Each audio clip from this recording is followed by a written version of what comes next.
Hi, everybody. I'm Tamara Zoner. And I'm John Davis. Welcome to Spirit Cafe. Come in, sit down, and grab a cup of love. A Spirituality Without the Guilt podcast. Welcome back to another episode of Spirit Cafe. John Davis is in the house, and I'm Tamara Zoner. So happy to be back with you. And today we are focusing on John's journey. So I'm going to cut right to the chase since I talked enough the last time. And welcome, John. Say hello and tell us your story. Well, thank you so much. First, a big sip of coffee as usual. My story is a unique story, and it's a journey of running to and from spiritual thought and religions most of my life. I was raised a poor Catholic boy. When I say poor, when you have a total of 6 kids when I was a kid, and then later when I turned 14, we had 7. So mom was 45 when she had the last one. Little butthead ruined my baby of the family thing. Right, because I had it all. I had 6 brothers and sisters, 5 brothers and sisters, and I was the baby, and I had it all. Right. What I didn't have was father's love. My father, for some reason, from the time I was very young, referred to me as the mistake, referred to me as the worthless bum, and so I had a very mentally abusive father, and I was the only one of all my brothers and sisters who had that experience. So that was a very, very tough life to live. What it manifested into was a very, very introverted, very unaware of social experiences, because I felt that I was worthless, and so I couldn't even go into conversations with people and feel like it. And to give you an example of how introverted I became, by the time I got to high school, I was in my 3rd week of creative writing class, and we had one of those teachers who was just everybody's favorite teacher. He was funny. He would do crazy things in class. And he talked about, somebody said, the ball tumbled across the grass. He said, the balls don't tumble. And then he turned around and did a backflip and landed on his back. Right. So it was like, that's tumbling. Right. So that's the way he taught. And he was just he knew everybody by name and the whole bit. 3 weeks in, he's sitting there in front of the class, and he says, all right. And you could see he's looking for somebody to ask a question to. And he locks my eyes, and he gets a quizzical look on his face, and he sidesteps to his desk, and he looks at the seating chart. It says John Davis. He had no idea who I was. Wow. 3 weeks into the class, because I was closed off. I shut off all the things. But the other thing that was going on is during this time before high school, back when I was really young, I had a series of quote unquote imaginary friends. And when I had imaginary friends, I mean, I had friends who everyone else thought were imaginary. I could see them. I could literally see them. I could talk to them. I could do the whole thing, and nobody else could see them. right. And so I was having these conversations with people and that weren't there, and people were thinking that was really weird too, which I'm sure did not help my relationship with my father, because not only was I worthless, I was the weird worthless kid. And then when I was about 6 years old, I had a real high fever.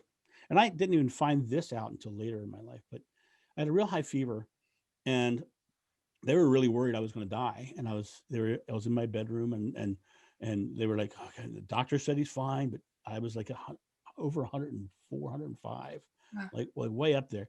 And they were all around the bed, and they're hanging out. And then suddenly as a little boy, I'm saying, I'm taller than all of you.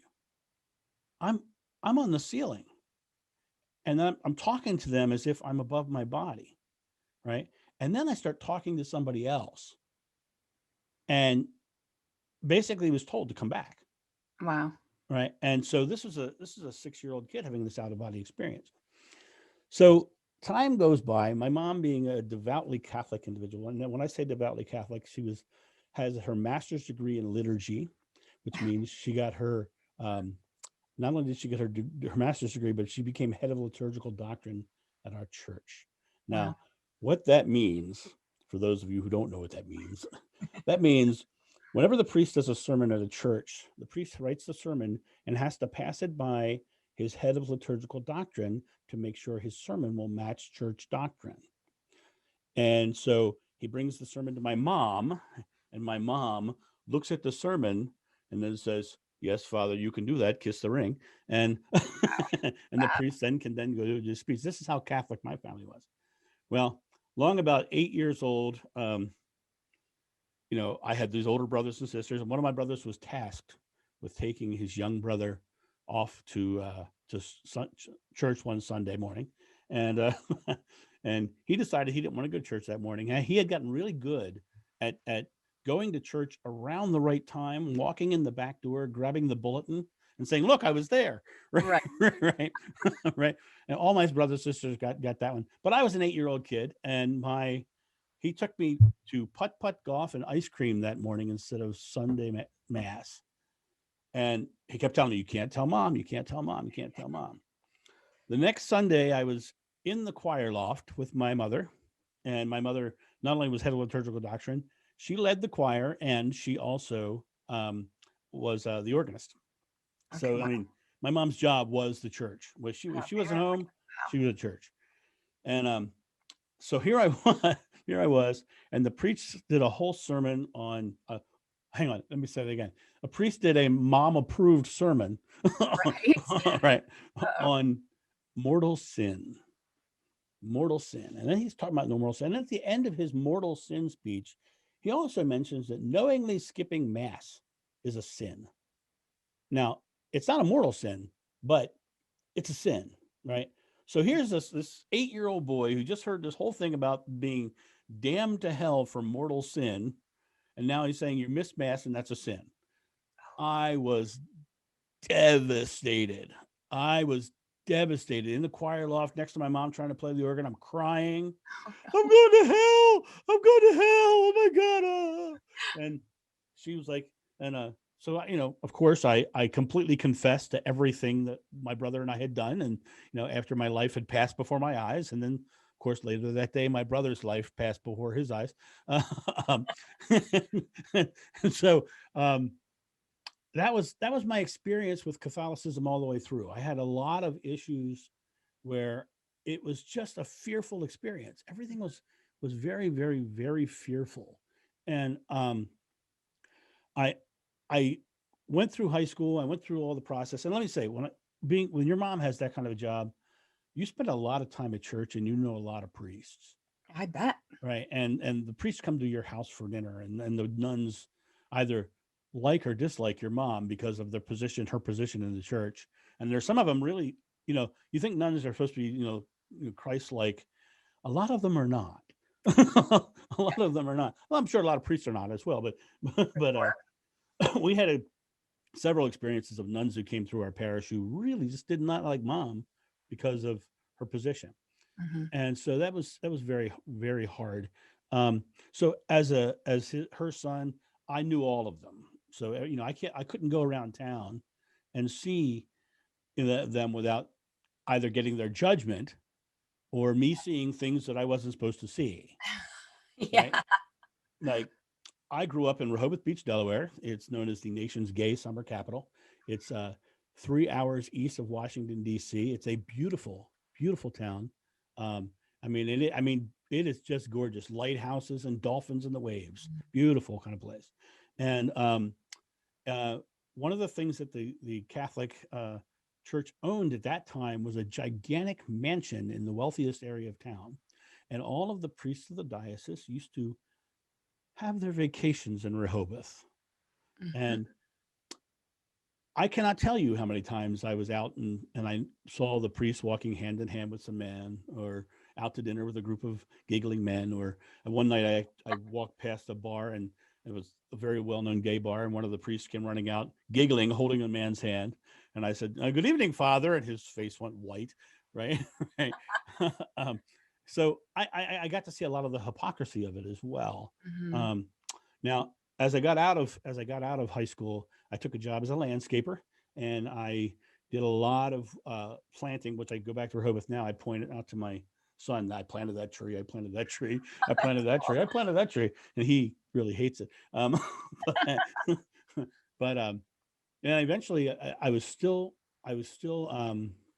working to go to school for architecture, and I was working as a landscape designer for a company called Heckingers. Now, most people don't know what Heckingers is now, but Heckingers was bought out by a company, little known company named Home Depot. Oh, And okay.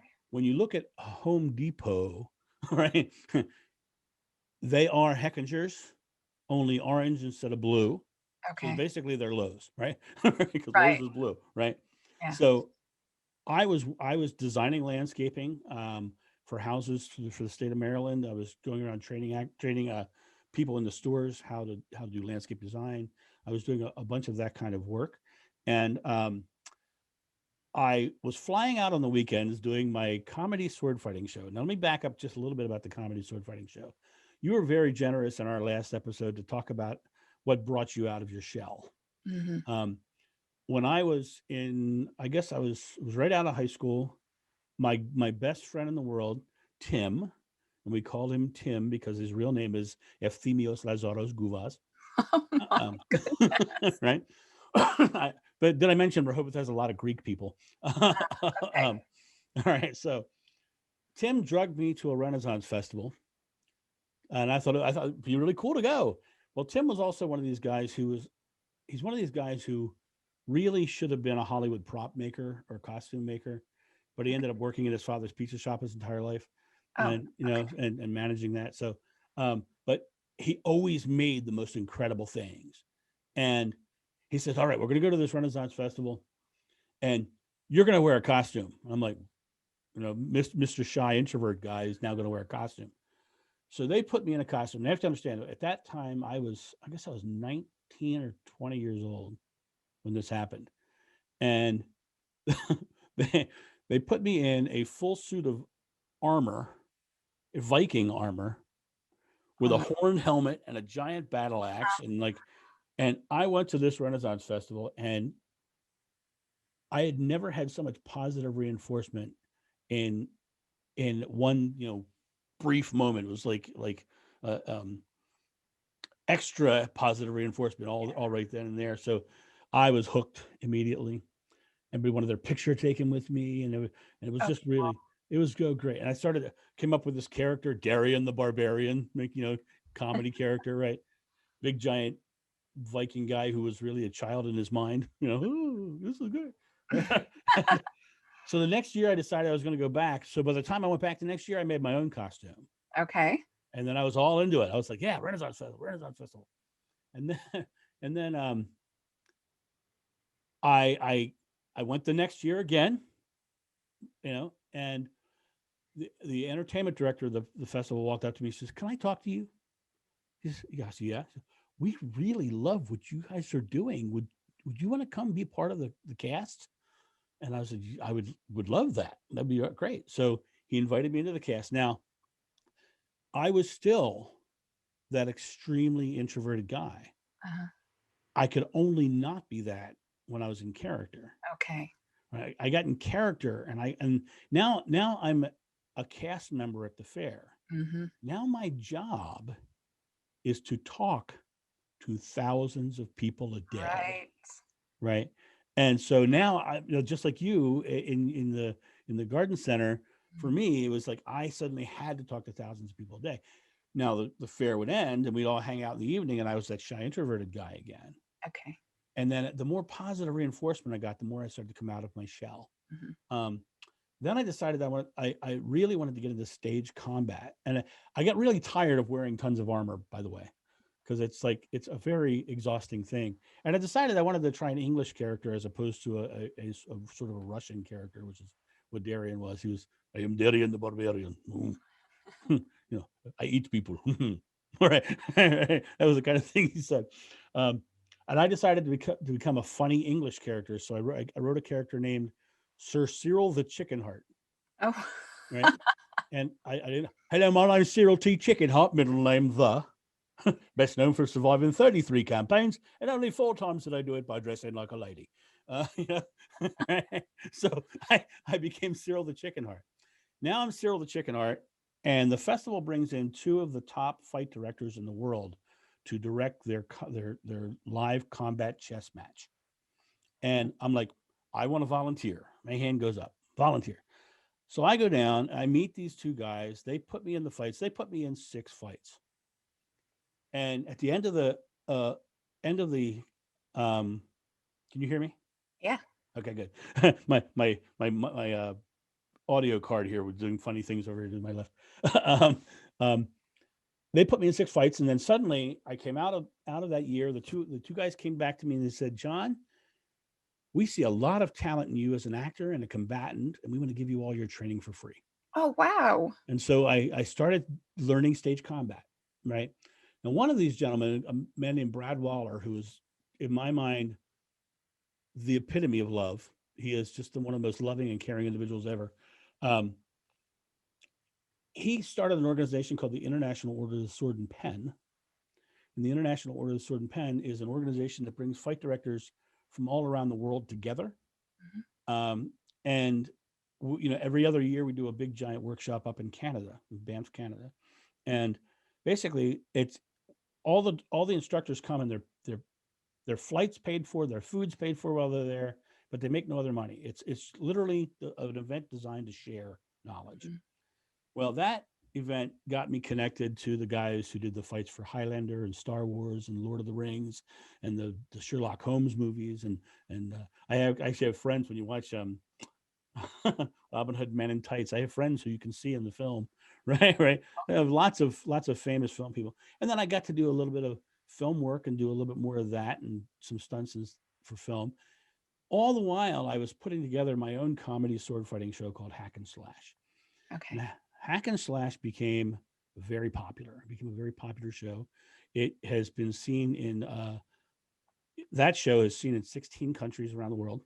Wow. We did 6 USO tours. After 9/11, actually, it's a really interesting story. God puts you where you're supposed to be. I totally believe that. Mhm. September 8th, get that now, September 8th, 2001, I was on stage at the Maryland Renaissance Festival, and I finished the show, and these two guys walked up to me and they said, we've been fans of yours for years. We're from the Pentagon. Would you like to do USO tours? And we're like, yeah, we'd love that. So Monday, September 10th, 2001, we dropped our packet off at the Pentagon. Wow. All right, the day before September 11th, right? Mhm. September 11th happened. Pentagon got hit. The towers in New York got hit. They shut down all their offices. They said, "Can you go immediately?" Right. So we left on November that year, and we stayed till through February, Wow. and we went through all through Europe on all the buildup to go into Afghanistan. We were on all the bases that were showing up on CNN, and so we performed. So we ended up doing 6 tours, eventually going all the way out to the front lines of both Iraq and Afghanistan. And I can tell you harrowing stories from that sometime. Yeah, we'll stick to spirituality today, though, instead of bombs and guns.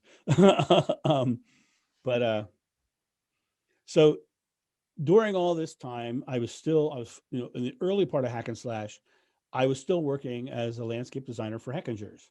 Okay. And I was flying out on the weekend to do Hack and Slash. Well, I was flying out on the weekend to do Hack and Slash, and we were flying into New Orleans to do a Renaissance festival in a park. And it had been the coldest it had been in New Orleans in 30 years. Oh my God.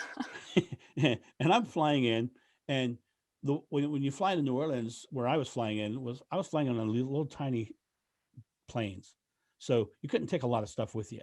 Mhm. So my costumes were already down there. My partner had taken them down there with him, so he was camping there the whole time. So I was fly in. He'd pick me up at the airport. We'd go back to the campsite. I'd get into a tent and sleep, right, for the night, and then do the show, then sleep the next night. So in between the 2 weeks, one time, the 2 weekends, I watched a show on, I think it was 60 Minutes. They were talking about Buddhism and how Buddhist monks really had control of their body through their mind, and how they could take Buddhist monks and they could put them inside of freezers and put cold, wet towels on them, and they would heat these towels up to the point they were hot to the touch Mm-hmm. in the freezer.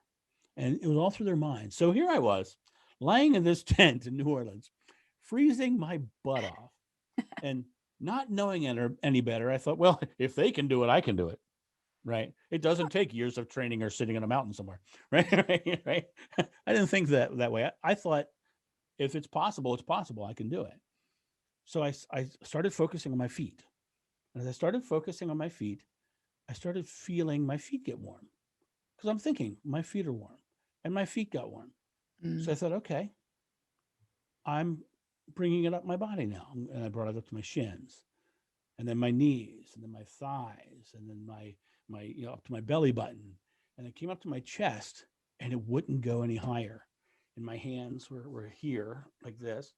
And it was like, it wouldn't go any higher. My face was freezing.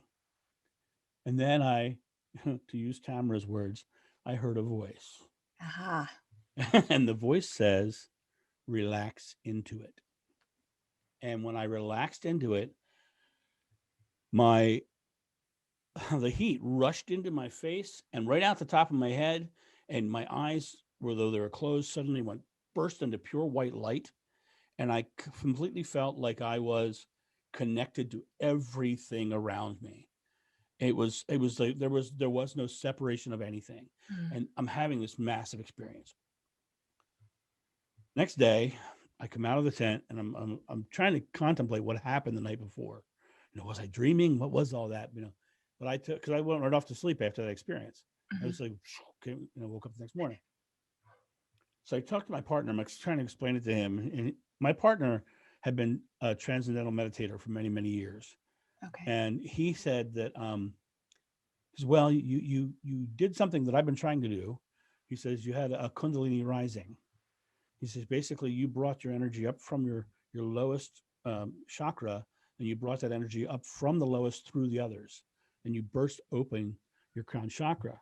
He says, and I said, wow, that's amazing. That's incredible, right? So the next night, now Saturday night because that was Friday night. Okay.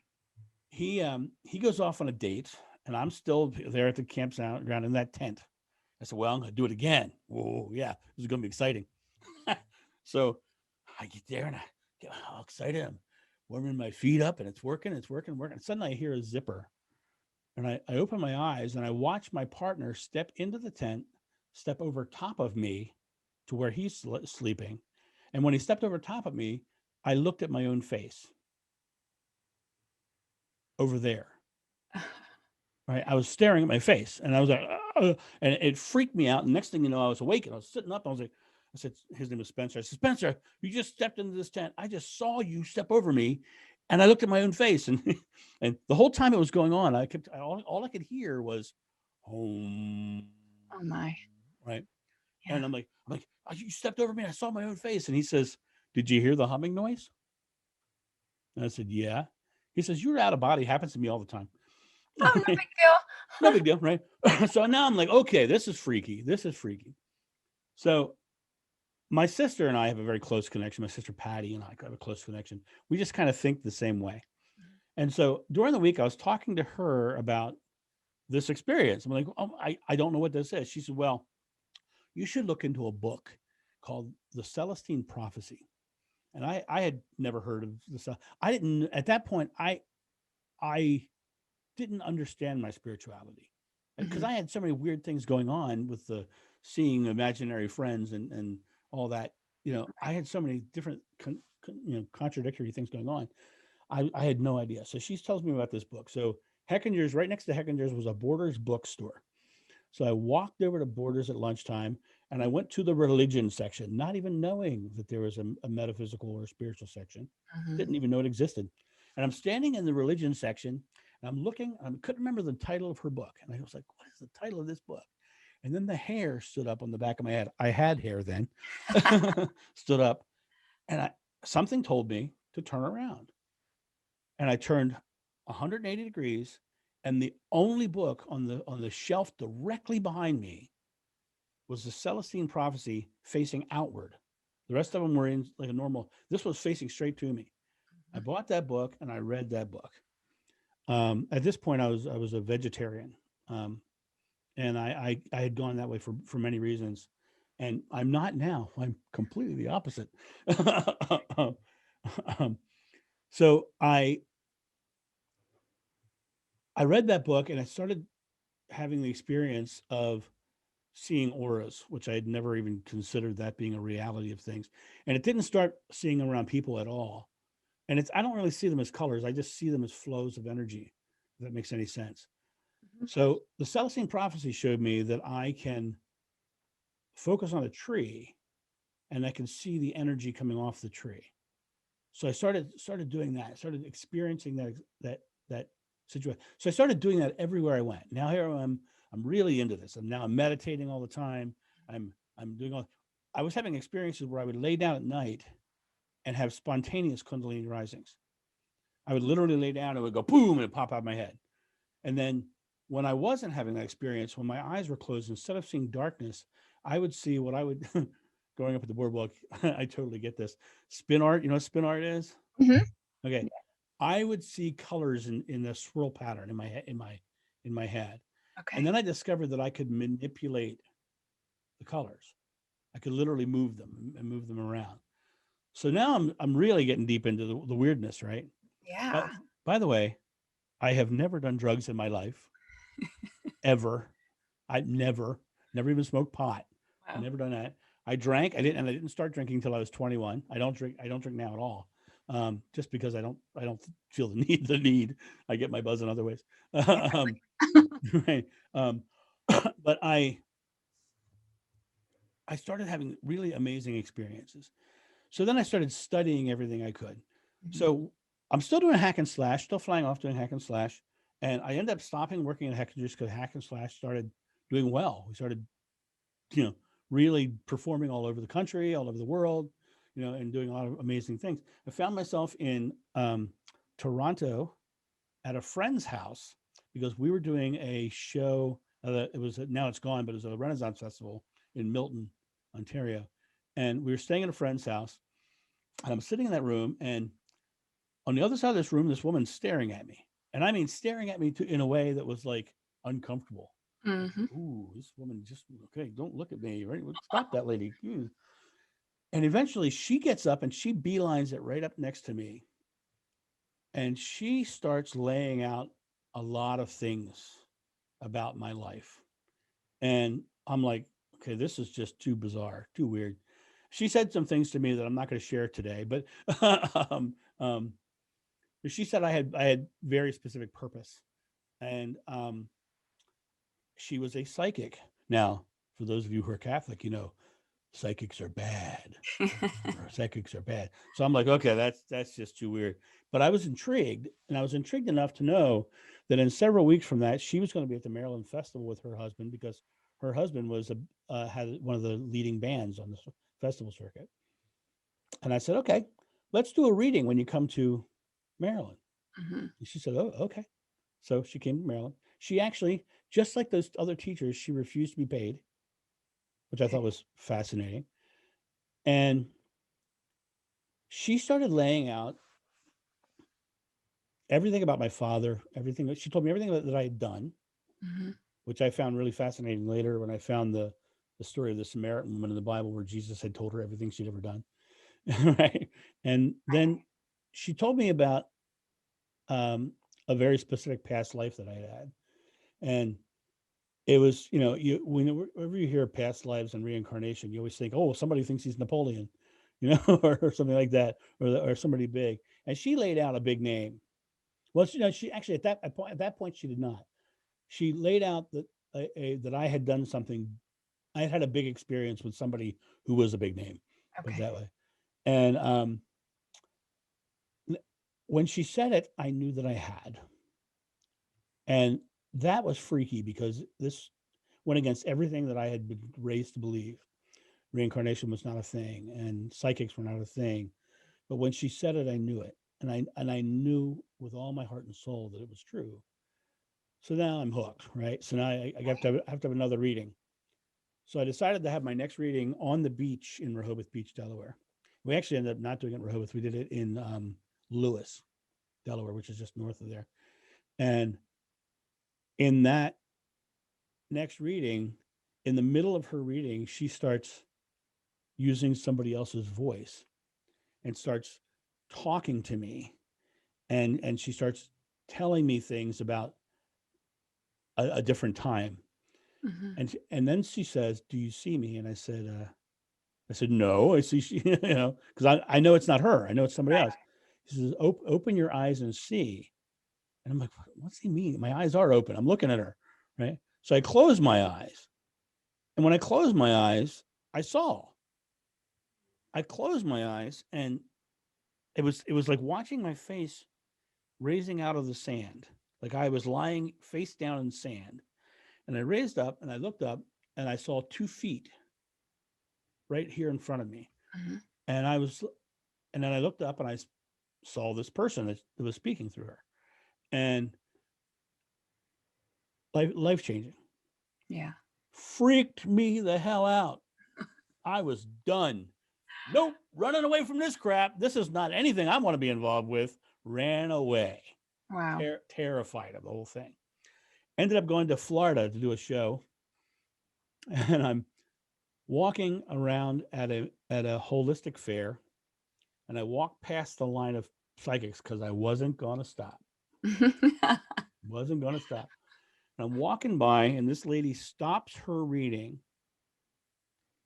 She says, "I'll be," and I hear her, "I'll be right back." And she runs out into the lane where I'm walking by, grabs my arm, and tells me the exact same past life. Oh my gosh.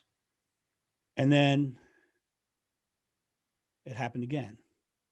And then it happened 19 times Oh my gosh. with 19 different people. And it was just like, and then finally I said, okay, I got to figure this out. And so I had a couple of other psychics who were at a distance from me recommended. Okay. So I set up phone readings because I wanted to see whether that would work. And they said the name, Okay. and I was like, this sucks. You've been told 22 times now, and you're like, I'm not so sure. This sucks. This sucks, right? So I said, okay, psychics. I can't have psychics tell me. It's got to be something else. So I found a past life regression therapist, and I went to the past life regression therapist, and I had her regress me under hypnosis, Mhm. and I remembered the entire life. Wow. And when I say remember, no, we talked earlier about hearing the voice. Mhm. This was not like that at all. This was like me physically standing somewhere and experiencing all of the senses at once. I literally felt everything that was going around. I could feel the wind. I could smell the air. And, years later, I went back to that site, and the air smelled the same. Wow. And it was pretty crazy. So I had this massive experience. So now I'm like, okay, I ended up, because of that experience, I ended up doing speaking at metaphysical centers all over the country, speaking at the associations for research and enlightenment, the Edgar Casey centers all over the country, and meetings all over the country. And I got to the point where I was sharing the knowledge that I had experienced, that I had gotten from that lifetime, Mhm. and people were asking for private sessions. So I was like, oh, okay. So I started giving private sessions, and I was helping people, and it made me feel really good about myself that I was able to help somebody get through their stuff. Mhm. Well, the next year I'd go back to that same center, and some of those people would come back with the same problem. Mhm. And I started to realize that they weren't grabbing their own inner power. They weren't grabbing their own strength. They weren't doing the spiritual thing, because spirit is inside you, it's not outside of you. Yeah. And so they weren't grabbing their power and living it, and they were using me as a crutch. And I realized after, and I can't tell you, I've seen amazing things in some of those sessions. I mean, I've seen people literally get themselves up out of chairs when they couldn't walk. And one lady came into one of those sessions, and just talking with her, she walked in with two canes and two people helping her to where I was, and I was upstairs in a church, and when she left, I walked her out to her car, and halfway out to her car, she said, "I forgot my canes." Oh, Right, wow. right, and so I had had all these crazy, crazy experiences. But I was getting people who literally just weren't, and I suddenly realized that I'm not helping because they were more interested in my past life stuff than the lesson that I was trying to Yeah. teach. And so I ended up going and stopping and going away from that whole experience. And when I ran away from that whole experience, I was like, okay, I'm just going to go do my thing and create that. So I went hardcore into hack and slash, and we did hack and slash Okay. really well. Um, and as I did more and more hack and slash, I realized that I really wanted to help people. And I found myself, I would finish a show, which I love doing, the whips and the swords and all the comedy. It's really fun, Sounds a lot of fun. a lot of fun, right? But I found myself sitting in the audience after the show for hours, just talking to people and kind of sharing the knowledge without the backstory. Hmm. And I started seeing people have their lives change. One of my favorite moments, I had a guy come to me who had been coming, and he was very much a agnostic, almost atheist. And I just started talking to him about stuff one day. And I laid out my entire story to him, and I said, "Don't tell anybody, not allowed, not allowed to tell anybody." And then one day he comes over and he's really angry. He's like, so I'm really mad.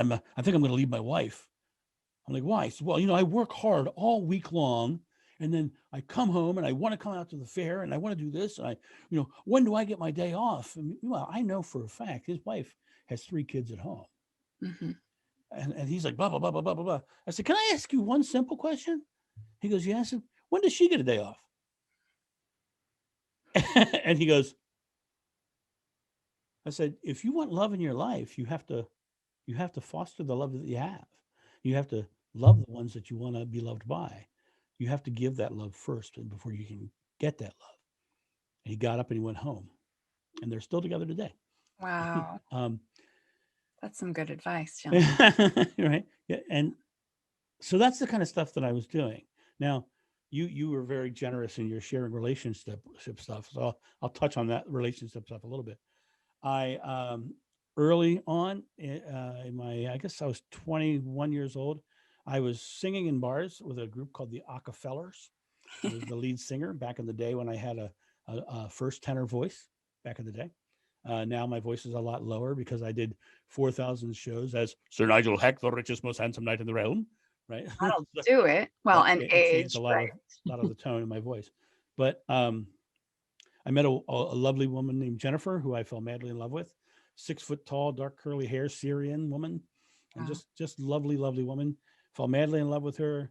We were together for 5 years. I was engaged, and then one day she up and left me for somebody in Spain, and devastated, devastated. Within a year, I met somebody else and was engaged because I was rebounding. I joke now that my second wife was rebound from my first. Hmm. Right, right. So I had that rebound experience. That marriage lasted about 11 months before we had a very hard split up. Um, and I'm one of those guys, just like you. I'm a Catholic. When I'm in, my word is good. My Hmm. word is good. I don't give up. Right. And I wasn't going to give up. And she did. So I was like, okay. So then wife number one comes back into my life. Sorry, girlfriend number one comes back into my life. Okay. So my first wife was actually the second woman because Okay. I didn't marry the first one. You were only engaged. Aha. So girlfriend comes back into my life. We get together. We're together for 7 years and have a lovely son. And then when he turns 2, I find out that I'm not the only one that she's loving. and Oh, and um and she I came home. I went off. We were having a lot of struggles, and I was like, we're going to have therapy. Let's save this. Let's do what we can to save this. And went to the first therapy session, and it didn't go well. And I went to the second therapy session and she didn't show up. And the therapist said something very astute to me. He says, John, some people come to the therapy sessions just so they can have a reason to not to say it didn't work. Mm. And so that's what happened. She took off. So I was scheduled to go to Iraq um, at that point. So I hopped in a plane. I was in Iraq. I came home. My truck was gone. My house was empty. Oh my God. Um, my wife was living in Ohio with her mother. We were living in Pittsburgh at the time, Okay. and she took my 2-year-old son with her. Um, I ended up,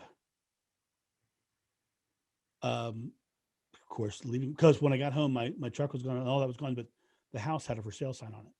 Oh my goodness. Yeah, yeah. And Wow. so I moved to Ohio. I ended up staying in somebody's storage room because I had no place to go. I eventually took a job working at the medieval fair here, directing it, and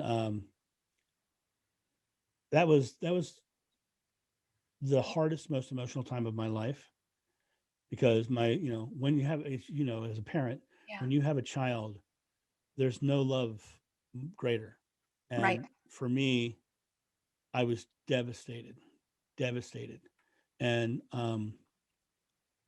went into full blown celibacy for 5 years. Decided I'm not getting involved with anybody ever again. um, had to work it out with the wife, so I would not allow her to not let me. She tried to get it down so I could only see him 2 days every other week, and I was like, that's not happening. I'm having him half the time, Mhm. and so I fought that. So I have my son half the. Now it's more. He wants to stay at my house because I have a better computer. um, Teenager now, right? ha ha ha ha. Right, that was my plot. Yeah. And yeah, he's 17 now. But you know, I worked my way through that. Finally, I decided to throw my dice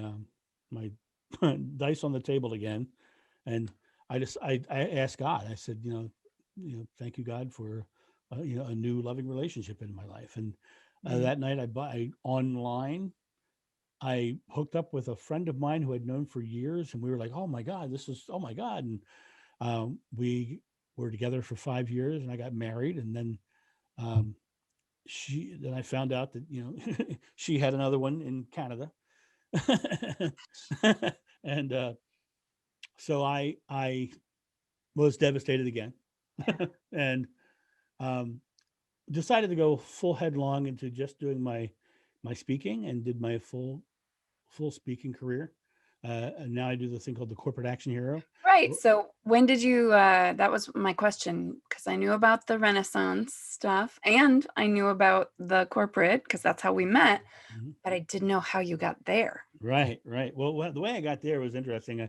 After realizing that I was helping people after the show more than on during the show, I decided to step up and go into um, trying to figure out if I could take my messages without my Story. reincarnation history story, Yeah. right? So I started creating, and I still wanted to do whips and nunchucks and crazy fun stuff and fun comedy. Yeah. So I wrote this show called The Corporate Action Hero, and I do whips and nunchucks and all this stuff. But I reworded all my spiritual messages, and so when I take somebody, the last thing that happens in one of those speeches, I take someone who had never done something and I bring them on stage, and in 5 minutes time, they learn to crack a whip and take targets out of my hand. And it's amazing. And, It is amazing. I got to witness that. right. But what I was doing was using a spiritual lesson Mhm. on your inner power, and that's what that all is about. And that's when I met the lovely Tamara Zoner at one of those events, doing those things. Yeah. And yeah, it was interesting. And so now I do this, and I'm right now having a real serious calling to get back into doing more spiritual work. And when I say serious calling, um, I decided I wanted to do more spiritual work, and um, I had already arranged to do an interview with you Mhm. for my other podcast, and um, it was the week before I interviewed you. that I got contacted on Facebook by a very dear friend of mine who was one of the most famous psychics in the world. And she said, I'm just calling to let you know I'm really happy that you're getting back into your spiritual work. And I was like, okay. Okay. So I know that that I'm going back into that work, but I'm still being very cautious about a lot of the titles that came with that last time. I mean, there was a book written about it. There was all kinds of things written about it, and I just I really want to make sure that anything that I do on a spiritual level is all about the message and not about the messenger. Yes. Yes. So that's my basic woo That's the kind of basics, folks. whacked out story. There's more. There's a lot more I could tell you. Absolutely fascinating. That is the Reader's Digest version. There's out of body stories I could tell you. There's all kinds of amazing other stories I can tell you, and we can share them in other episodes. When they seem apropos to share. Right. But I really am glad that we both had the chance to share our personal stories and get them out there so that people can hopefully relate. I'm not sure they're going to relate to me very well because I'm a little whack. Relate to the basic message, which I think is so beautiful, that it's the message that you want to impart, not to make yourself be the thing, right? It isn't about us. And ultimately, that's the message. It's about empowering others to connect for themselves and trust that voice within them. Right. And that as a Catholic, I have to say that's what Jesus said. It is your faith that heals you. Greater works than I have done, you will do. He washed their feet to show that he was no better than them. Right. So he actually, my favorite one is always, if you have faith as small as a mustard seed, you can ask a mountain to move and it will move. That's the famous line. Okay. The next line's the better line. Nothing will be impossible for you. Yeah. So, and that's for you, not if you believe in me. No, for right. you. For you. Yeah. And I think it's beautiful that we're both in this, pulling out our spirituality from under the covers and letting the light shine on it together. And so I thank you for sharing that Reader's Digest version, as we both did, because otherwise we'd be here all day. We have some years of life, people. We're no longer spring chickens. Yeah, I obviously have more than Tamara, the young Tamara. So thank you so much. Thank you, Tamara. Thank you all for listening, and we'd be happy to hear from you if you have more questions, and share your own stories. We're on Facebook, we're on YouTube. Where else are we, John?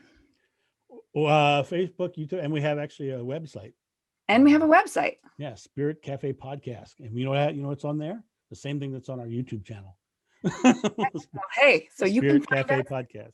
And you can connect and converse and help us build this beautiful community of spiritual people without the guilt coming out from under the covers. All right. Thank you so much. And we'll see you. Well, we'll pretend to see you. You'll hear us next time. Great.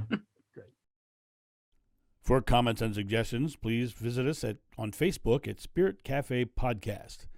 Also, find us on YouTube to watch the video of this podcast at Spirit Cafe Podcast. And finally, visit us at spiritcafepodcast.com.